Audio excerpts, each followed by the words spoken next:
दोस्तों नमस्कार। आज है 2 जुलाई का दिन जो खेल पत्रकारों के लिए बहुत मायने रखता है और आज वर्ल्ड स्पोर्ट्स जर्नलिस्ट डे के रूप में इसे मनाया जाता है। और इसी उपलक्ष्य पर हम आज बात करेंगे स्पोर्ट्स स्टार के कंसल्टिंग एडिटर विजय लोकपल्ली जी हमारे साथ जुड़े हुए हैं। विजय जी, स्वागत है आपका बहुत बहुत। नमस्कार नमस्कार मनोज। इतने सालों से तो एक दूसरे को जानते हैं हम लोग। ये खेल पत्रकार दिवस पुराने जमाने में तो नहीं होता था। नहीं, वो बात तो ठीक है, लेकिन हमारे बहुत सारे श्रोता जो है ना, ये सब हमारे जो अनुभव रहे हैं इतने वर्षों के, उसको हम साझा करना चाहते हैं अपने श्रोताओं के साथ। तो किस तरह का आपका तजुर्बा रहा पूरे खेल पत्रकारिता का? और मैं साथ में आपसे ये भी जानना चाहता हूं कि जब आपने 80 के दशक में मेरे साथ ही, बल्कि मेरे ख्याल से आप 2-3 साल आसपास ही रहे हैं हम लोग, तब तब की पत्रकारिता, खेल पत्रकारिता और आज की खेल पत्रकारिता में कितना बदलाव आया है? जमीन आसमान का फर्क है मनोज। आपको याद होगा टाइपराइटर लेके जाना या टेलीप्रिंटर से रिपोर्ट भेजना, घंटों घंटों फैक्स मशीन के सामने खड़े हैं और जो है पोस्ट एंड टेलीग्राफ के ऑफिस में जाके बैठे हैं शाम से रात को 10-11 बजे रिपोर्ट भेजने के बाद रूम पे आ रहे हैं, खाना खा रहे हैं। और तब मेहनत बहुत थी, लिखने की इतनी नहीं थी जितनी रिपोर्ट भेजने की थी। क्योंकि हमारी रिपोर्ट चली जाए जहां से भी हम काम कर रहे थे। लेकिन खेल पत्रकारिता में तब बहुत उत्साह बहुत था, मुझे लगता है। ऐसा नहीं कि आज नहीं है, लेकिन उस जमाने में क्या था, आप लोग इंटरैक्ट करते थे खिलाड़ियों के साथ, ऑफिशियल के साथ, फ्रीडम था और रिस्पेक्ट बहुत थी। मुझे लगता है सम्मान, आप भी मानेंगे इस बात को, उस जमाने में खेल पत्रकार को सम्मान बहुत मिलता था। क्योंकि खिलाड़ी पूछता था कि यार काम कर रहा है, पूरा दिन बैठा है, इसने हमारा खेल देखा, उसके बारे में अगले दिन लिखेगा, वो पढ़ता भी था खिलाड़ी। तो वो जमाना अलग था। हम लोग सब सीख रहे थे। हमारे सीनियर गुरु लोग बहुत अच्छे थे जिन्होंने हमको सिखाया और आप भी उनसे अच्छी तरह विजय भाई, जब आपको याद होगा, घंटों हम लोग, जैसा आपने बताया, वेट किया करते थे। आप तो खैर अंग्रेजी के जर्नलिस्ट रहे हैं, मेरी शुरुआत नवभारत टाइम्स से हुई थी, दिल्ली से। और हम लोग रोमन में लिखा करते थे, जैसे भारत और पाकिस्तान के बीच, के बीच, BEECH के, इस तरह से हम लोग अपनी कॉपी टाइप किया करते थे। और वो कॉपी जब पहुंच जाती थी तो हमें बड़ी तसल्ली होती थी, हमें लगता था कि शायद हमें सब कुछ मिल गया, कि हमारी कॉपी पहुंच गई है। और एक बार तो मुझे याद है, ईडन गार्डन में एक बार फैक्स मशीन नई नई लगी थी और वो लगने वाली थी और हमें कर्टन रिजर्व भेजना था। तो मैं एक रेस्टोरेंट में बैठकर वहां बैठता था और वहां पर अपनी रिपोर्ट लिखता था। रिपोर्ट लिखकर मैं उसको फैक्स मशीन में एक कॉपी देकर आता था, फिर दूसरा पेज लिखता था। तो मतलब एक बड़ा अलग तरह का एक्सपीरियंस था वो। तो इस तरह के कुछ ऐसे एक्सपीरियंस आपके जहन में आ रहे होंगे जो आपने खेल पत्रकारिता के दौरान, जो आप बड़े गुदगुदाते हैं और बहुत अजीबोगरीब से लगते हैं। बहुत हैं। एक बार आपको याद है मिस्टर संथानम जो इंडियन एक्सप्रेस में होते थे, तो जी जी। मैं और संथानम, हमको कहा गया दिल्ली का हरियाणा से रोहतक में मैच था, तो वो जाके हमको कवर करना। अब उस जमाने में अंडर 19 मैच के लिए हम गए, टैक्सी कोई हमें कोई सुविधा नहीं मिलती थी दफ्तर से कि कोई टैक्सी मिल गई, हम टैक्सी में बैठ के चले गए। बस से जाना, बस से आना। अब उस दिन ऐसा हुआ मनोज, पता नहीं कहाँ की भीड़ थी भाई। हम जब पहुंचे बस स्टैंड 7 बजे, बस जी वहां तो इम्पॉसिबल था बस में चढ़ना। अब या तो संस्थानों को मैं धकेल दूं, वो चढ़ जाए खिड़की के द्वारा, या मैं चढ़ जाऊं, संस्थानों मुझे धकेल दे खिड़की में से। और रिपोर्ट हमको किसी भी तरह, मतलब उस जमाने में 9:30 तक रिपोर्ट जानी होती थी और कोई कोई साधन नहीं था हमारे पास कि हम दिल्ली पहुंच जाए। बस किसी तरह हम घुसे चढ़े, खिड़की के द्वारा हम पहुंचे, हम भागे भागे जो भी था जैसे करके हमने रिपोर्ट लैंड करी। जो अगले दिन रिपोर्ट छपी ना मनोज, मुझे ऐसा लग रहा था कि मैंने और सुल्तानम ने पता नहीं कि न्यूजीलैंड ना ऑस्ट्रेलिया से रिपोर्ट भेजी है। इतना सेटिस्फैक्शन था कि हमारी रिपोर्ट छप गई। ऐसे बहुत किस्से थे। कई बार फोन पे कहानी सुनानी, रिपोर्ट देनी पड़ती थी, काफी लोग लिख लेते थे फोन पे।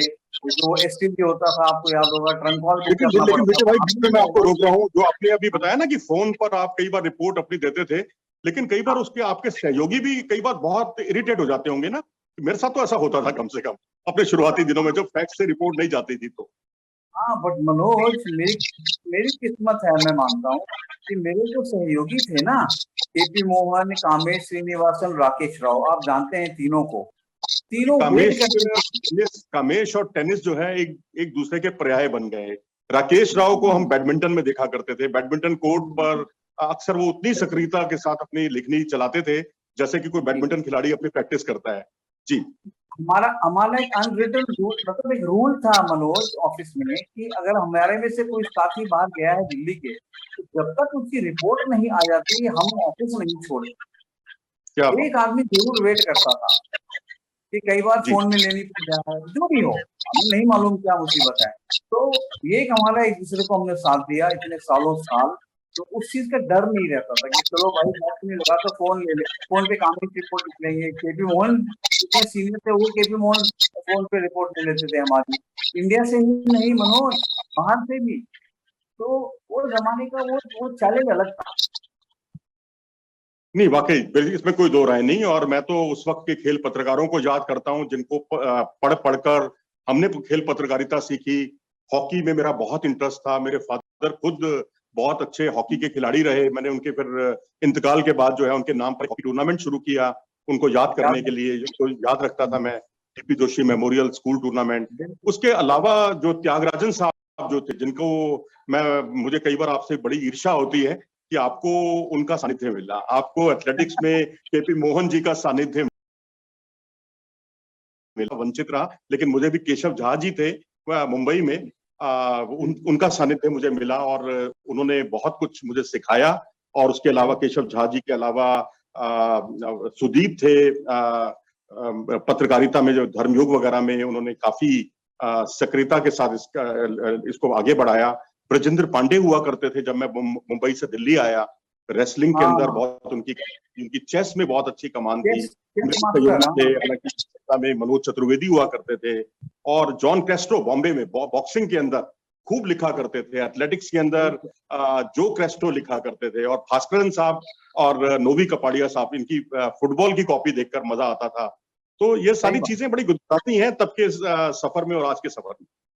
हाँ, पर हम लोग एक चीज तो मानते हैं ना मनोज, हम बहुत खुशकिस्मत थे कि हमको इन लोगों के साथ काम करने का मौका मिला, इनको नजदीक से देख के सीखने का मौका मिला, और उनको पढ़ पढ़ के हम लोग ने अपनी अपनी रिपोर्टिंग सुधारी।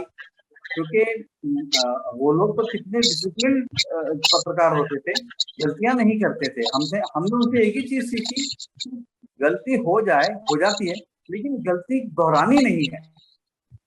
ये बहुत बहुत बहुत एक अहम, बल्कि जो पत्रकारिता से जुड़े हुए जो लोग आज हमारे इस कार्यक्रम को देख रहे हैं, विजय लोकपल्ली जी से बहुत कुछ सीख सकते हैं। क्योंकि गलती करना, आप काम करेंगे गलती होगी ही, लेकिन उसको बार बार दोहराना वो एक अपराध बन जाता है। तो उस अपराध से आप बचिए अगर खेल पत्रकारिता की फील्ड में आपको बहुत ऊपर तक अगर जाना है। तो मुझे याद है प्रदीप विजेकर और मैं, हम लोग अक्सर कई बार वानखेड़े स्टेडियम से लौटा करते थे टाइम्स ऑफ इंडिया, एक खाऊ गली आती थी बीच में, वहां खाते पीते आते थे। मुझे याद है आपके साथ भी चंद्रशेखर संत और आप और मैं, हम तीनों लोगों ने खूब फैशन स्ट्रीट में खरीदारी की थी। आप दिल्ली से आए थे उन दिनों, तो वो बड़े गुदगुदाने वाले सफर हैं वो सारे। बहुत बढ़िया। और देखो मनोज, हम जाते थे टूर पे, अगर चले गए, मैच देखा, जो भी असाइनमेंट था रिपोर्ट भेजी, शाम को बैठते थे, कितना हंसी मजाक, कितना एक दूसरे से जो है एक दूसरे को किस्से शेयर करते थे अपने अपने। मतलब वो, मैं तो शाम की वेट करता था कि मुझे आज 3-4 पत्रकार मिलेंगे दिल्ली के बाहर के, और उनके साथ गप्पे लगाऊंगा, मजा आएगा। और आज वो बहुत कम हो गया क्योंकि बहुत ज्यादा कंपटीशन भी हो गया। पिछले 3 सालों में तो लोग आना जाना ही कहीं लोगों का बंद ही हो गया है। खेल पत्रकारिता एक तरीके से उनको बहुत नुकसान हुआ कोविड का, क्योंकि कई लोग ओलंपिक्स नहीं जा बल्कि भाई मैं बीच में आपको रोक रहा हूँ कि ये भी कहना ठीक होगा, शायद आप कहने में थोड़ा सा सकुचा रहे हैं कि आज थोड़ा सा गूगल महाराज पर कुछ ज्यादा ही निर्भरता जो है हमारे खेल पत्रकारिता की बढ़ती जा रही है, जो थोड़ी सी चिंता का सबब है भविष्य को देखते हुए। मुझे याद है रविकांत बहुत एक्टिव हुआ करते थे टीवी के अंदर, टीवी पत्रकारिता में भी, प्रिंट में भी। आशीष शुक्ला थे, श्रीवत्सा जी थे। बॉम्बे में मुझे उनका सानिध्य, कई दिग्गजों का सानिध्य मिला, जिसमें वहां के स्पोर्ट्स एडिटर सुंदर राजन खूब टेबल टेनिस पर, क्रिकेट पर और तमाम चीजों पर लिखा करते थे। और बड़ा रोचक आपको बात बताऊं कि एक बार वो बैठे थे, टाइपराइटर पर काम किया करते थे वो, तो उन्होंने मुझसे आकर कहा, आओ पंडित जी बैठो, और क्या चल रहा है कुश्ती में। मैंने कुश्ती में बताना शुरू कर दिया, धारा प्रवाह से मैं बोलता चला गया क्योंकि मेरी इस विषय पर अच्छी जानकारी भी थी। तो अगले दिन मैं देखकर हैरान हो गया, टाइम्स ऑफ इंडिया में बाईलाइन स्टोरी मेरी छप रही है बहुत बड़ी, और वो हाँ। सुंदर राजन, जबकि मैं एक 23-24 साल का लड़का उस वक्त, और वो स्पोर्ट्स एडिटर मेरी मुझसे सुनकर कॉपी लिख रहे हैं और मुझे नहीं बता रहे कि वो क्या काम कर रहे हैं। और अचानक अगले दिन मैं देखता हूं कि उनकी बाईलाइन जो है, मेरी बाईलाइन जो है वो छप रही है और कुश्ती पर आर्टिकल है, लोग मुझे बधाइयां दे रहे हैं। ये दौर मुझे नहीं लगता कि दोबारा कभी आएगा। ना ना ना, नहीं आएगा, नहीं आएगा। मुझे मेरे साथी, देखिए, एक एक मेरा दोस्त है गौस मोहम्मद, आप जानते हैं उसको अच्छी तरह। वो तो पत्रकार नहीं है लेकिन उसका भी बहुत कंट्रीब्यूशन रहा एज ए कमेंटेटर, राइट? जी जी, मैंने वैसे उनके ही साथ की है कमेंट्री की हुई। आपने, हाँ बिल्कुल किया है। पर मनोज, जेपी मोहन को मैं देखता था कि वो अपनी रिपोर्ट ना दिखा देते थे, लो भाई देखो ये है। क्योंकि क्योंकि उनका कहना ये था कि मैंने दिखा दिया, अब आप पढ़ लें, आपको जो से निकालना है लिख लें, और कल आप मेरे को ये मत कहना कि मैंने आपको बताया नहीं। क्योंकि उनमें सेंस ऑफ सिक्योरिटी नहीं थी। उस जमाने के पत्रकार अलग थे, एक दूसरे को बहुत हेल्प करते थे, गाइड करते थे। और जो आपने नाम बताया सुंदर राजन, उनका एक किस्सा सुन लो आप। राकेश राव गए थे कवर करने इंदौर में टेनिस, टेबल टेनिस। तो सुंदर राजन ने अपनी रिपोर्ट लिखी, चली गई, तो राकेश की तो खत्म नहीं हुई। तो सुंदर राजन ने बोला आप आराम से लिखो, मैं जरा चाय पी के आता हूँ, कोई जल्दी मत करना, इकट्ठे जाएंगे। सुंदर राजन गए, अपनी चाय पी ली, और राकेश के लिए चाय लेके आ रहे हैं। राकेश कहता है मैं मिल गया कि इतना सीनियर आदमी, उनका मतलब आप देखिए, उनका जेस्चर देखिए आप, इतने जूनियर के लिए वो चाय लेके आए वहां से, उन्होंने चाय रखी राकेश के लिए कि आप आराम से चाय पीजिए। वो लोग अलग थे, वो लोग ही अलग थे। बिल्कुल विजय भाई, मुझे याद है मुंबई में जब मैं था तो एक श्याम कर नाम से एक दीक्षित जी लिखा करते थे वहां एक कॉलम रेसिंग पर।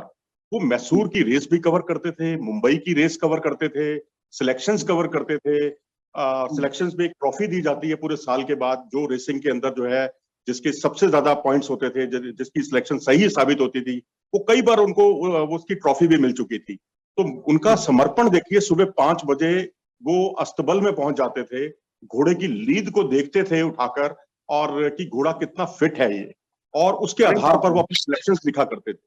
तो ये जज्बा आज कहाँ मिलेगा, बड़ा मुश्किल है, होगा। मैं ये नहीं कह रहा आज के खेल पत्रकार जो हैं वो भी जैसे कहते हैं टेक्निकली बहुत साउंड है, और मुझे लगता है हमसे ज्यादा साउंड है, और लेकिन मुझे लगता है कि शायद वो इस चीज में कहीं ना कहीं हम वो लैग कर रहेंगे कि सुबह 5 बजे उनका सफर शुरू हो जाता था, रात तक चलता था, फिर आकर ऑफिस जाकर रिपोर्ट लिखते थे।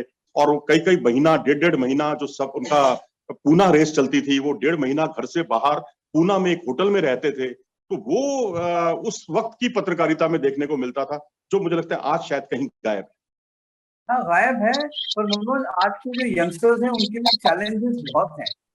क्योंकि आप देखिए, हमारे टाइम में टीवी पे नहीं आते थे मैच, आज तो हर एक चीज टेलीविजन पे आ जाती है। तो उनके पास कितना एक देखिए आप चैलेंज है कि वो कैसे लिखें, क्या प्रेजेंट करें, मैच को किस नजरिए से आपके सामने अगले दिन पेश करें अखबार में। और जैसा आपने कहा, टेक्निकली वो हमसे अच्छे हैं, इसमें कोई दो राय नहीं। क्योंकि वो कमेंट्री के जरिए, प्लेयर्स के साथ इंटरेक्शन के जरिए, आप देखिए वो हमसे पीछे नहीं है। हमें तो इनफैक्ट, मैं तो हर रोज इन यंगस्टर्स के पास मुझे कुछ ना कुछ सीखने को मिलता है, मैं आपको सच बताता हूँ। तो टेक्निकली बहुत साउंड है, हमसे बहुत आगे हैं वो लोग। हाँ जी, बिल्कुल टेक्निकल। बिल्कुल। और कई उनमें ऐसे हैं मनोज, वो खेले हुए हैं, वो खेला जी करते जी। थे, खेल से भी पत्रकारिता में आ गए, तो उनका अच्छा ज्ञान भी है खेल। लेकिन एक सवाल मैं आपसे यहाँ पर एक बनता है पूछना कि उस वक्त टेनिस हो, मुझे याद है MSLTA कोर्ट में मैं जाता था, टेनिस सीखा मैंने। मुंबई में जब मैं नया नया गया था, मुझे पता ही नहीं था टेनिस के बारे में, चर्चा ही टेनिस की होती थी हमारे वहाँ, माहौल ही टेनिस का था पूरी तरह। फिर फुटबॉल का माहौल बना, फुटबॉल पर मैंने खूब पढ़ा लिखा, बहुत कुछ सीखने को मिला। लेकिन आज की पत्रकारिता, आपको नहीं लगता कि क्रिकेट तक ही सीमित हो गई है, जिसमें टीवी का भी बहुत बड़ा हाथ है, डिजिटल मीडिया का भी बहुत बड़ा हाथ है, और शायद पहले एक खेल पत्रकार एक सर्वांगीण होता था। अंग्रेजी में फिर भी मैं समझता हूँ क्रिकेट के लिए अलग संवाददाता होते थे, फुटबॉल के लिए अलग होते थे, हॉकी के लिए अलग होते थे, एथलेटिक्स के लिए अलग होते थे। लेकिन जो हिंदी के पत्रकार थे उनको सारे खेल करने पड़ते थे, सारे खेलों से जुड़ना पड़ता था। मुझे लगता है आज शायद क्रिकेट पर अगर आपकी अच्छी जानकारी है तो आपको खेल पत्रकार मान लिया जाता है और ये मान लिया जाता है कि आप शायद सब कुछ जानते हैं। गलत ये बड़ा फहमी है। बदलाव देखते हैं। बिल्कुल बिल्कुल, बहुत गलत फहमी है। संपादकीय जो प्रेशर बनाते हैं कि क्रिकेट की खबर लाओ, क्रिकेट की खबर लाओ। अगर आप देखें कि क्रिकेट छोड़ के कितने खेल हैं जो आज इसमें भारत बहुत अच्छा कर रहा है। कुश्ती तो हमेशा ट्रेडिशनली किया है, बॉक्सिंग है, बैडमिंटन है, चेस है, करेक्ट, हॉकी है, तो इन पे क्यों कुश्ती नहीं है, तवज्जो दी गई? हाँ, कुश्ती है, मुक्केबाजी है। कुश्ती तो बहुत पहले से है, कुश्ती तो जी, ट्रेडिशनली हमने अच्छा किया है और आपने तो इतनी अच्छी रिपोर्टिंग भी की है कुश्ती की। पर लोगों को बड़ी गलत फहमी है क्योंकि क्रिकेट क्या है, बड़ा ग्लैमर स्पोर्ट हो गया है, राइट। और अगर आप देखें, जरूरी नहीं है कि सब कोई अच्छी क्रिकेट लिखता है, I am sorry, but badminton में बहुत अच्छा लिखते हैं लोग, कुश्ती में अच्छा लिखते हैं, आप पढ़ के देखिए, आप हॉकी कितना अच्छा लिखते हैं, टेबल टेनिस अच्छा लिखते हैं, चेस कितना अच्छा लिखते हैं, गोल्फ, गोल्फ एक जमाने में कोई जाता नहीं था, गोल्फ कितना अच्छा लिखते हैं। पर ये क्रिकेट का जो ये भेड़ चाल है, आपको लगता है कि मैं क्रिकेट नहीं करूंगा तो पीछे रह जाऊंगा। अरे कहीं पीछे नहीं रह जाओगे। क्रिकेट, मनोज, क्रिकेट सबसे आसान खेल है कवर करना। देखिए मैं जरा श्रोताओं से एक गुफ्तगू कर लूं कि ये वो शख्स बता रहे हैं विजय लोकपल्ली जी जो क्रिकेट के बहुत अच्छे जानकार रहे और तमाम क्रिकेटर्स से इनकी बहुत अच्छी दोस्ती रही। जब मैं कभी रणजी ट्रॉफी के मुकाबले कवर करता था फिरोजशाह कोटला में या वानखेड़े स्टेडियम में, यही दो मेरे वैसे वेन्यू रहे जहां मुझे ज्यादा जाना पड़ा, वहां पर मैं विजय भाई को देखता था, विजय लोकपल्ली को देखता था कि ये WV रामन से लेकर तमाम क्रिकेटर्स के साथ ये घूमा करते थे, इनके साथ अंतरंग संबंध थे। अगर क्रिकेट से इतने जुड़ाव वाला व्यक्ति अगर ऐसी बात कह रहा है तो ये वास्तव में स्वागत योग्य है, जिसकी जितनी प्रशंसा की जाए उतना कम है। और ये दूसरे खेलों को और आगे बढ़ाना चाहते हैं। ये इसी नोट के साथ हम इस चर्चा को भी विराम देते हैं। आप कुछ अंत में कुछ कहना चाहें आज के खेल पत्रकारों के लिए और ओवरऑल कुछ कहना चाहें जिससे आप बहुत ज्यादा प्रभावित रहे हो, तो स्वागत है। मैं सिर्फ ये कहूंगा कि टेलीविजन देख के रिपोर्ट मत कीजिए, बस अपना अपना अपना ज्ञान रखिए। आप खेल जितना ग्राउंड पे जाके सीखेंगे, देखेंगे, लिखेंगे, सबके लिए अच्छा होगा। ये जो ट्रेंड बन गया है ना मनोज, टीवी से देख लो और लिख लो, उसके लिए संपादक रिस्पॉन्सिबल है, वो बंद होना चाहिए। चलिए, ये आपने बहुत अच्छी बात कही कि आपको फील्ड पर जाना होगा। जो हम संथानम जी को देखा करते थे, जो हम तमाम खेल पत्रकारों को देखा करते थे, जो खुद जाते थे ग्रास रूट लेवल पर चीजों को उठाया करते थे, उसके कुछ मतलब थे, उसके कुछ मायने थे। मुझे लगता है आज की अगर पीढ़ी इस बात को भी समझ ले, अपने आप में वो काबिल है, बहुत कुछ जानती है। और मुझे लगता है अगर उस चीज में विजय भाई का जो सुझाव है, इस सुझाव को अगर मान ले तो मुझे लगता है सोने पे सुहागा हो जाएगा। आप हमारे साथ जुड़े विजय भाई, बहुत अच्छा लगा। मुझे लगता है ये चर्चा हमें रोकनी पड़ रही है क्योंकि इस चर्चा का कोई अंत नहीं है। अगर हम चर्चा करते रहें तो शायद रात हो जाए, रात से शायद सुबह भी हो जाए, तब भी शायद मुझे लगता है जो हमारे किस्से हैं वो खत्म नहीं होंगे। चलिए, इस नोट के साथ आपका बहुत बहुत धन्यवाद। नमस्कार। धन्यवाद, धन्यवाद मनोज, थैंक यू।